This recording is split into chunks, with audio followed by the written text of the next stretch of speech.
2021년 5월 10일 월요일 새벽 예배 주님 앞에 올려드리시겠습니다.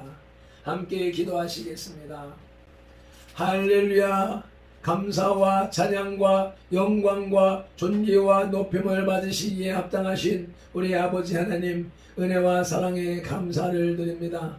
오늘도 새로운 한날을 허락하여 주시고 우리의 코에 생기를 불어넣어 주셔서 우리의 영과 혼과 육이 깨어나게 하셨고, 하루의 첫 시간을 주님의 존전에 나와 주님 앞에 예배하는 자로 구별해 주셨으니 이게 웬 은혜요 웬 사랑입니까? 이것이 기적 중에 기적인 줄로 믿습니다. 세상 가운데 방황하며 허덕이다가 죽어 지옥에 떨어져 버릴 수밖에 없는 이 미련하고 아둔한 인생을 주의 백성으로 불러내시고 건져내시고 구별하여 내셔서 주의 백성 삼아 주셨으니 감사 찬양 영광 올려드립니다.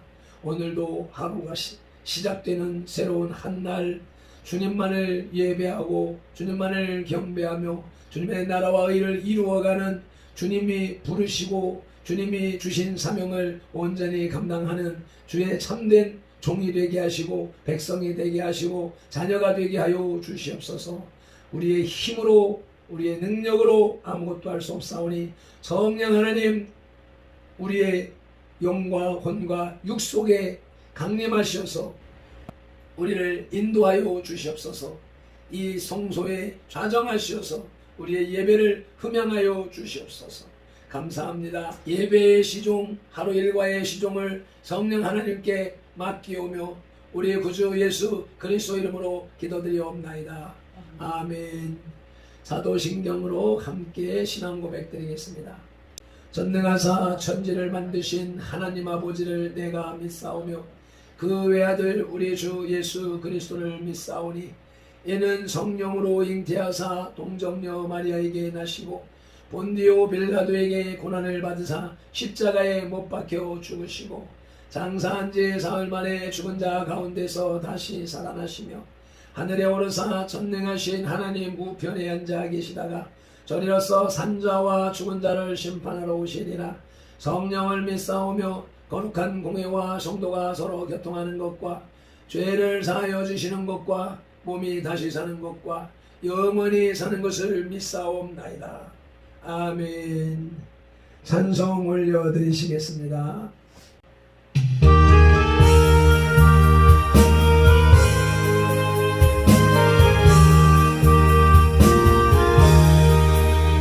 예수가 함께 계시니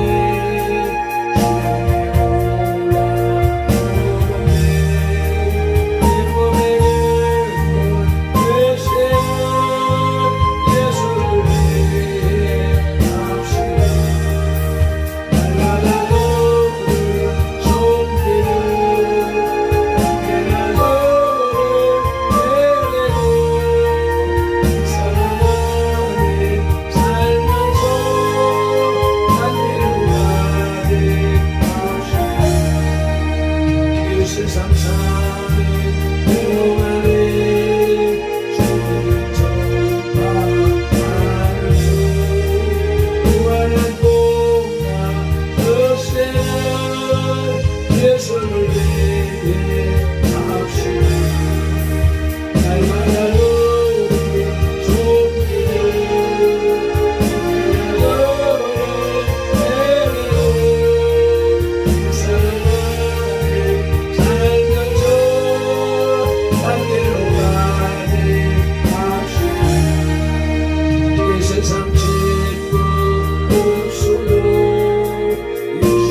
오늘 우리에게 주시는 하나님의 말씀은 사도행전 28장 21절로 22절 말씀입니다. 제가 가진 성경 237쪽이며 바울이 로마에서 전도하다라는 소제목의 두 번째 단락입니다. 함께 합독하시겠습니다. 그들이 이르되 우리가 유대에서 내게 대한 편지도 받은 일이 없고 또 형제 중 누가 와서 내게 대하여 좋지 못한 것을 전하든지 이야기한 일도 없느니라. 이에 우리가 너희의 사상이 어떠한가 듣고자 하니 이 바에 대하여는 어디서든지 반대를 받는 줄 알기 때문이라 하더라. 아멘. 21절에 유대인들이 말합니다. 우리가 유대에서 내게 대한 편지도 받은 일이 없고 또 형제 중 누가 와서 내게 대하여 좋지 못한 것을 전하든지 이야기한 일도 없느니라. 사실 로마에 있는 유대인 지도자들이 바울에 대한 소식을 전혀 못 들었을 리는 없을 것입니다. 다만 이들은 유대로부터 어떤 공식적인 연락도 받지 못한 것으로 이해함이 좋을 듯 합니다. 어떤 사람들은, 어떤 신학자들은 유대인들이 벨릭스나 베스도 총독 그리고 아그리파 왕조차도 바울의 무죄를 주장하는 마당에 로마로 간 바울을 더 이상 어찌할 수 없다고 판단했을 것이며 자연히 그들은 바울을 기소하려는 더 이상의 시도를 포기했을 것이라는 추측을 합니다. 그러나 또 다른 신학자는 바울의 가이사에 대한 상소를 예상하지 못한 유대인들이 이를 사전에 대비하지 못했기 때문에 로마로 아무 연락도 취하지 못했을 것이라고 주장하기도 합니다.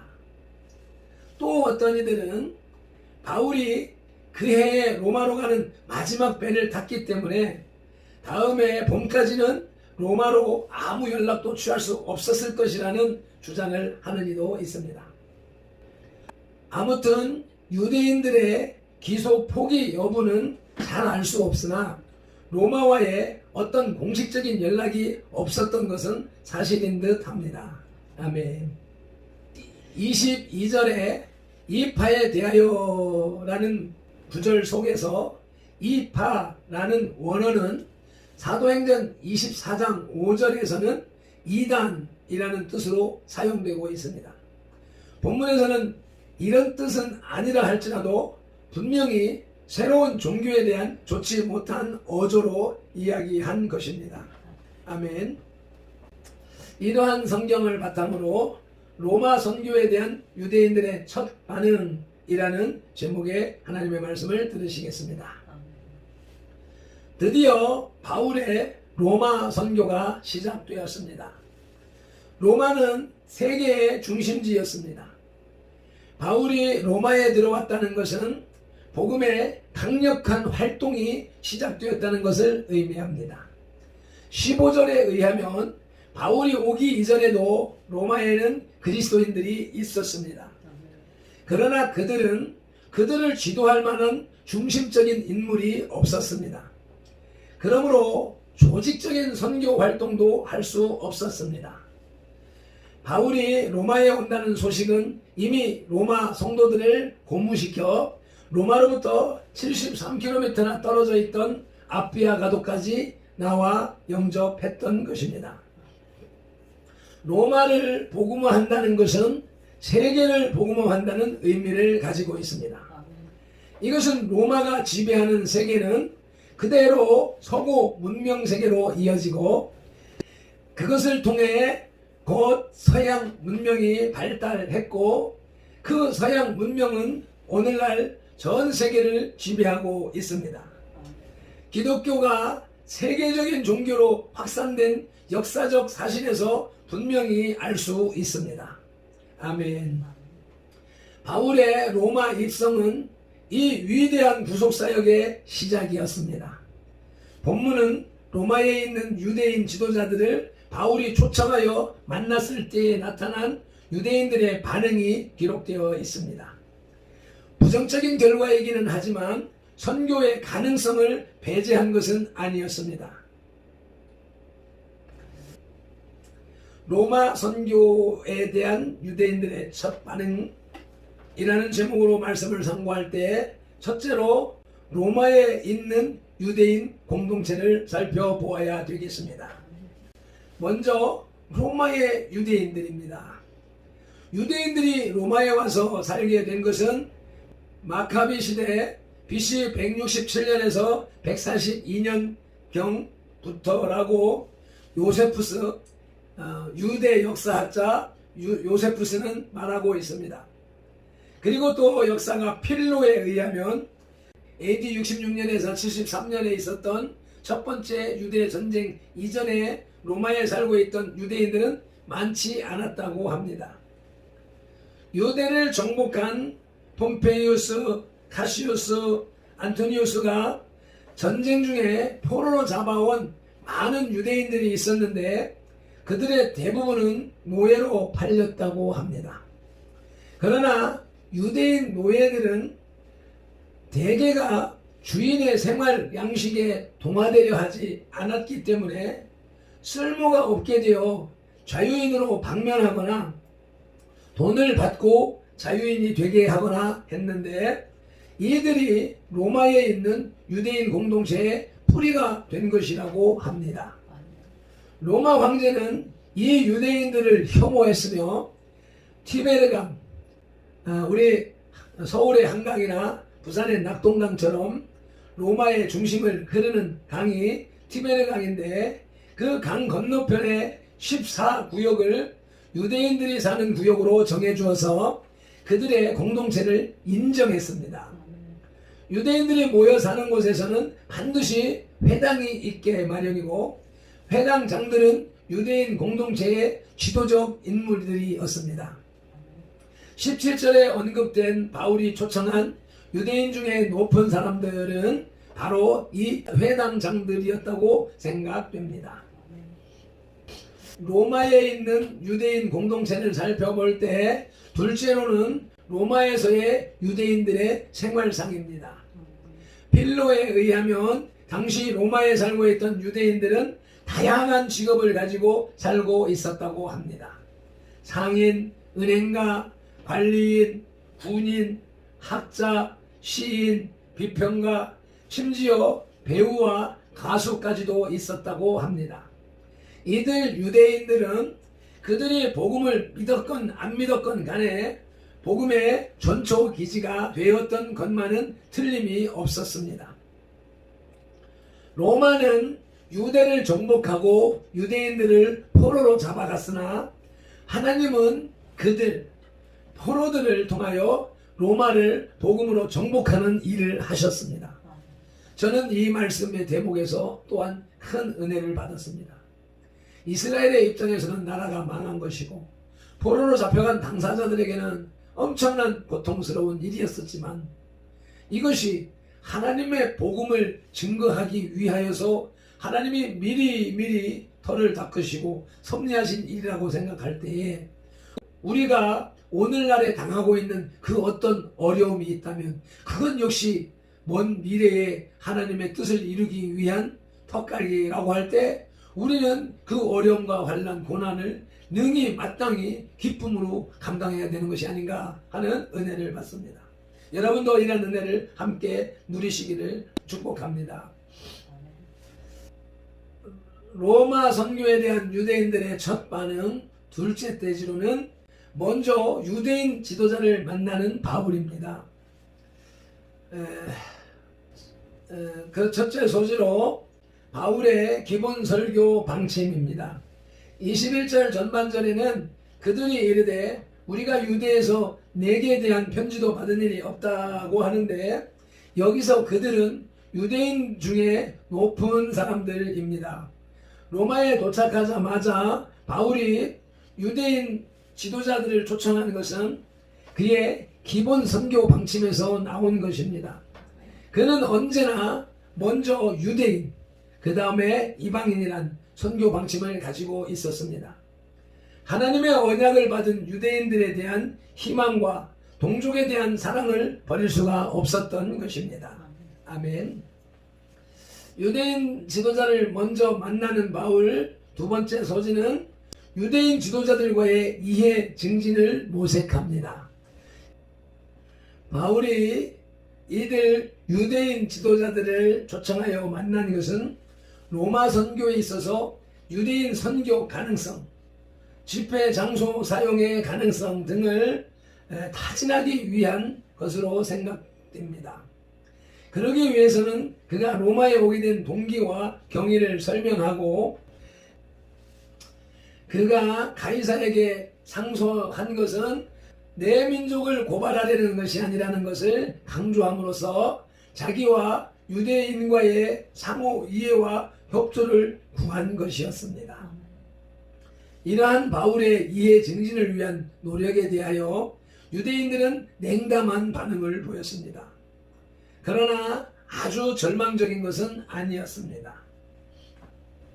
로마 선교에 대한 유대인들의 첫 반응, 마지막 셋째 돼지로 기독교에 대한 유대인들의 반대입니다. 21절 말씀을 다시 한번 읽으시겠습니다. 그들이 이르되 우리가 유대에서 내게 대한 편지도 받은 일이 없고 또 형제 중 누가 와서 내게 대하여 좋지 못한 것을 전하든지 이야기한 일도 없느니라. 아멘. 그들의 말은 냉담한 것이었습니다. 바울에 대하여 공적으로 지시받은 일도 없고 사적으로 누구한테서 이야기를 들은 일도 없다는 것이었습니다. 그것은 바울의 존재를 아주 무시하는 태도였습니다. 그들은 거기에 덧붙여서 22절에서 이 바에 대하여는 어디서든지 반대를 받는 줄 우리가 알기 때문이라고 조롱하다시피 합니다.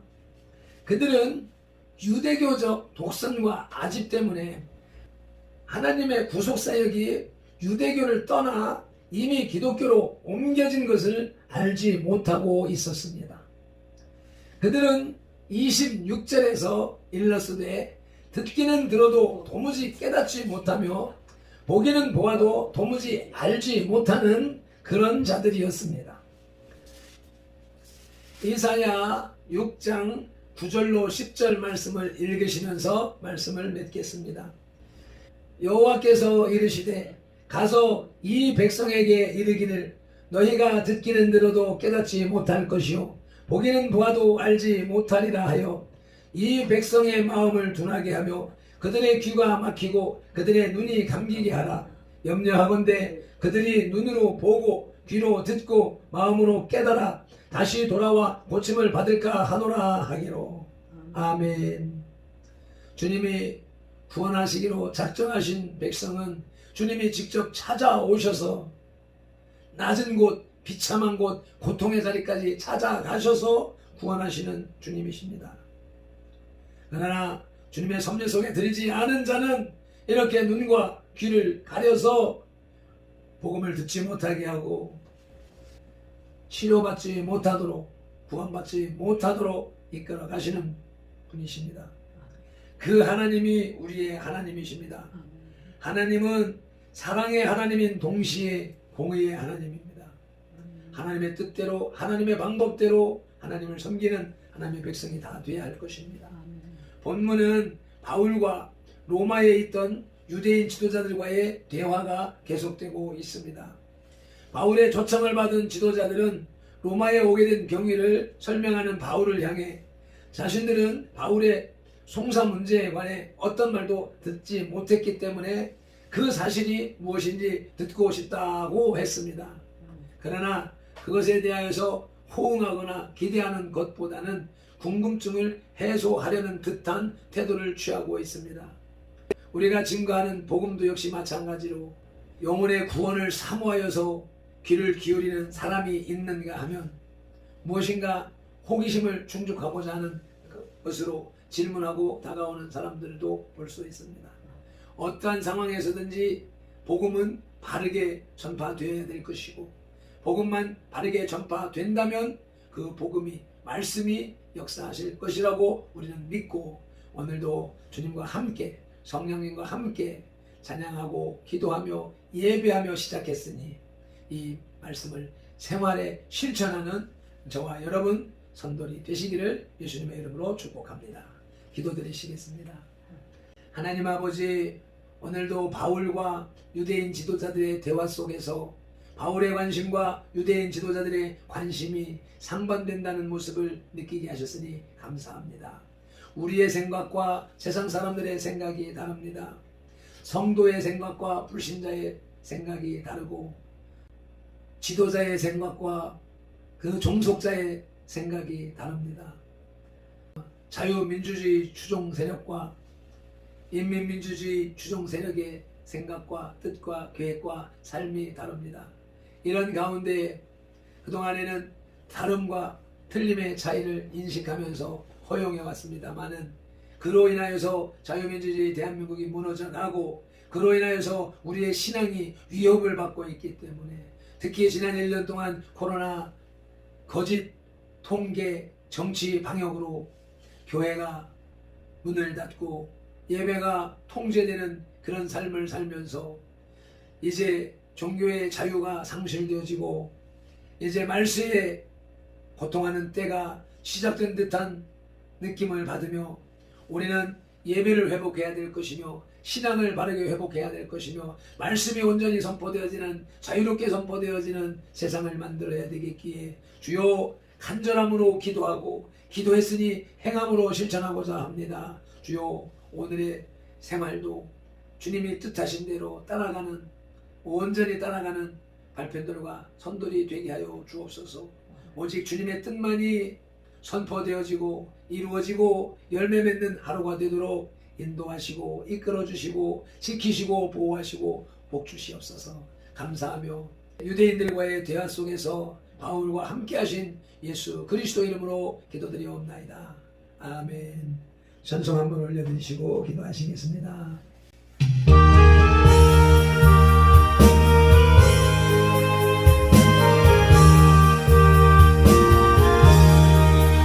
예수가 함께 계시네.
오늘도 받으신 말씀이 우리의 삶 속에 현실로 반영되어지길 소망하며 주여 삼창하며 기도드리시겠습니다.